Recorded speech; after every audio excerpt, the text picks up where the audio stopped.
Ang sinasabi ko kay Daddy yan, babae pa mo. Si Kulot. Kulot, anong sabi Kulot? Kulot, tanungin mo nga si ano, tanungin mo nga si Lucas. Kung Lalo na ho ako, wala ho. Ano na sasabihin mo? Walang nanalo. Deserve. ikaw gay may crush na. Wala ho, hindi pa ho kasi tuli.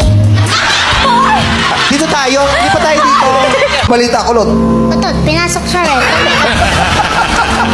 Part bila ho, magkakapakpak ka dun eh. Bakit? Kasi araw-araw manok. Lamo ko nito. At saka ho yung isda doon, kahapon pa po, ininit lang ang kunat. Kanina nandun tayo, nung pumasok ko, tawa ka ng tawa, ba't ka tawa ng tawa? Kasi sabi po na Ate Ann, nalalaglag yung bra ko. Kulot, kung meron kang itatanong sa kanya tungkol sa kasuotan niya o sa itsura, anong gusto mo itanong sa kanya? Kinakain ba yan?